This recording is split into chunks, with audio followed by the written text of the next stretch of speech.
អ្នកទាំងអស់គ្នាដឹងថាហេតុអីបានជាមនុស្សពីច្រើននៅក្នុងទីក្រុងភ្នំពេញក៏អត់សូវប្រកាន់ឡានក្រុងដើម្បីធ្វើជាមធ្យោបាយធ្វើដំណើរទៅកាន់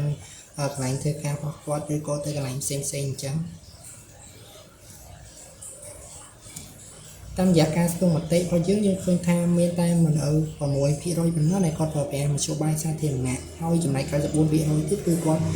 ប្រកាន់មធ្យោបាយធ្វើដំណើរផ្ទាល់ខ្លួនរបស់គាត់ហើយគាត់ក៏បានប្រាប់ពីមូលហេតុផងដែរទី1គឺតកតងទៅនឹង schedule វាអត់មានភាពជាក់លាក់ដែលធ្វើឲ្យយើងរងចាំយូរមួយទៀតគឺប្រវត្តិខាងនៅចំណងឡានក្រុងអត់មានផាសុកភាពហើយមួយទៀតគឺ poor service ហើយមួយទៀតគឺសុវត្ថិភាពអត់សូវមានសុវត្ថិភាពតែពេលដែលយើងធ្វើដំណើរជាមួយមនុស្សផ្សេងៗដែលយើងមិនអាចស្គាល់មុខចឹងហើយនេះជាបញ្ហាចម្បងដែលធ្វើឲ្យមនុស្សគាត់អត់សូវប្រជាជនគាត់អត់សូវងាកមកប្រើប្រាស់ឡានក្រុងទីមួយគឺតកតងទៅនឹងtime consuming គឺទីមួយគឺធ្វើឲ្យគាត់រងចាំយូរដោយសារតែឡានក្រុងគាត់ត្រូវតម្លាក់មនុស្សនៅតាមចំណតផ្សេងច្រើនអញ្ចឹងធ្វើឲ្យគាត់ចំណាយពេលរងចាំយូរតមក limited bus អត់សូវមានឡានក្រុងនៅក្នុងតំបន់ខ្លះនៅក្នុងទីក្រុងភ្នំពេញហើយមួយទៀតគឺតកតងទៅនឹង bus route schedule ដែលឡានក្រុងគាត់អត់មានពេលវេលាគាត់មកអត់តាមទៀងពេលដូច schedule ដែលបាន set អញ្ចឹងធ្វើឲ្យអ្នករងចាំយូរនៅតាមឋានីផ្សេងចឹងហើយ bus stop នៅតំបន់ខ្លះគឺមានកង្វះខាត bus stop ដែលធ្វើឲ្យ user គាត់ពិបាកស្វែងរកក្នុងការធ្វើដំណើរដោយឃើញបញ្ហាទាំងអស់ហ្នឹងហើយក្រុមយើងក៏បានជា propose ជា solution នៅបង្កើត application មួយដែលមានឈ្មោះថា Google Bus យើងគឺធ្វើឡើងដើម្បីលើកទឹកចិត្តឲ្យប្រជាជនគាត់ងាកមកប្រើប្រាស់ឡានក្រុងដោយផ្ដល់ឲ្យគាត់នៅការតាមដានឡានក្រុងដោយតាមពេលវេលាជាក់ស្ដែងហើយផ្ដល់ឲ្យគាត់ពីព័ត៌មានផ្លូវនោះដែលគាត់ចង់ទៅថាគាត់ចំណាយពេលប្រមាណដើម្បីទៅដល់ទីតាំងគោលដៅរបស់គាត់ចំពោះ feature នៅក្នុង Google Bus application របស់យើងផងដែរយើងផ្ដល់ឲ្យគាត់នៅ bus route real time tracking ដែលជួយឲ្យគាត់ឃើញថាឡានក្រុងនោះមកដល់ណាហើយចំណាយពេលមួយនាទីដើម្បីទៅដល់ចំណតឡានក្រុងហើយ regular schedule មានន័យថាឡានក្រុងគាត់យើងគាត់អាចទៅដល់ចំណតរបស់គាត់នឹងទៀងពេលតាម schedule ដែលយើងបាន set ហើយ ticket subscription user គាត់អាចទិញ ticket នៅតាម online ហើយយើងនឹងប្រវាយគាត់ជា ticket ដោយគាត់គ្រាន់តែដល់ឡានក្រុងគាត់គ្រាន់តែ scan ទៅគាត់អាចចូលជិះបានហើយនេះជា prototype របស់យើងទីមួយយើងមាន home page នៅពេលដែលគាត់ចុច book ticket វានាំទៅដល់ page មួយទៀតដែលមានឈ្មោះថា map នៅពេលដែលគាត់ចុចដល់ map គាត់អាច set location ដែលគាត់ចង់ទៅបន្ទាប់មកវានឹងបង្ហាញជាគីឡូដែលគាត់ត្រូវធ្វើដំណើរហ្នឹងហើយចំនួននាទីដែលគាត់ត្រូវចំណាយនៅពេលដែលគាត់ចុច book ticket ហើយគាត់នឹងទទួលបាន payment កន្លែង payment ហ្នឹងគាត់អាច scan ជា QR code ដែលគាត់ជាមួយនឹងទឹកប្រាក់នៅពេលដែលគាត់ scan ហើយគេនឹងបង្ហាញជា ticket មួយជាមួយនឹង barcode ហើយនឹង location ពី location គាត់ទៅ location មួយទៀតហើយនឹងចំនួននាទីដែលគាត់ត្រូវធ្វើដំណើរហើយ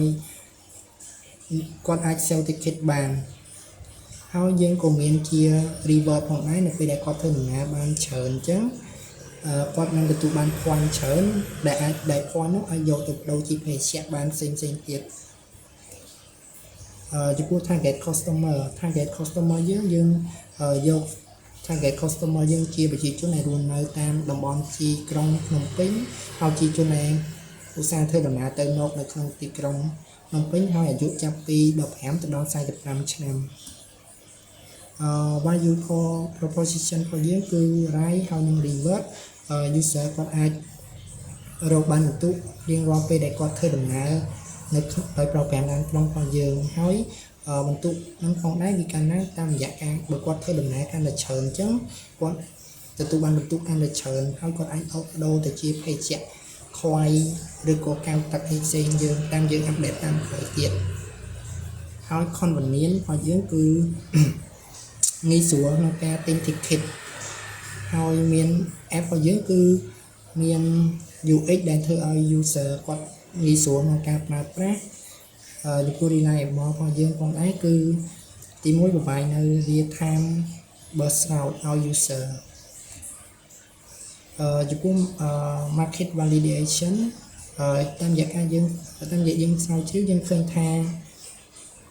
public transportation market នៅក្នុងប្រទេសកម្ពុជារបស់យើងគឺត្រូវបានគេព្យាករណ៍ថាវានឹងឈានទៅដល់ 69.44 millionដុល្លារក្នុងឆ្នាំ 2025 ហើយវានឹងកើនឡើងប្រចាំឆ្នាំទៀតជាមួយនឹងអត្រា 2.99% ពីឆ្នាំ 2025 ទៅដល់ 2029 ចំពោះ computer analysis យើងជ្រើសរើសយក City Bus ជា computer របស់យើងទី1 cost របស់យើងតម្លៃយើងប្រហែលនឹង City Bus ផងដែរ schedule យើងល្អជាងយើងធ្វើឲ្យល្អជាង City Bus UX របស់យើងក៏យើងធ្វើឲ្យល្អជាង City Bus ដែរហើយ real time bus route របស់យើងក៏យើងធ្វើឲ្យល្អជាង City Bus ដែរហើយនេះជា partner ឲ្យនឹង marketing របស់យើងគឺទី1យើងជ្រើសរើសយកក្រសួងសាធារណការនៅដឹងជួនហើយបាកងសម្រាប់ការផ្ទេរប្រាក់លុយទៅវិញទៅមករវាង user ហើយនឹងapplication របស់យើងហើយនេះជា team member ហើយនឹងរម្នាក់សម្រាប់ build app របស់យើងឲ្យបានជោគជ័យទី1គឺ Sina គាត់responsible ទៅលើ software engineer ខ្ញុំ respond ទៅលើ web design ហើយដំ respond ទៅលើ graphic design ហើយទី3គាត់ធ្វើជា developer growth strategy របស់យើងទី1 short term យើងធ្វើឲ្យមាន transportation របស់យើងនឹងមានច្រើន option faster performance ហើយមួយទៀត long term របស់យើងគឺ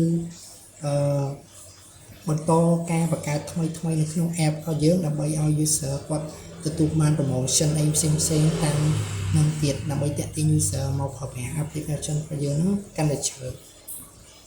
ហើយនេះជា reference ដែលពួកយើងបានស្រាវជ្រាវហើយនឹងធ្វើការ survey ចឹងខ្ញុំសូមបញ្ចប់ការ presentation ផងតែប៉ុណ្ណឹង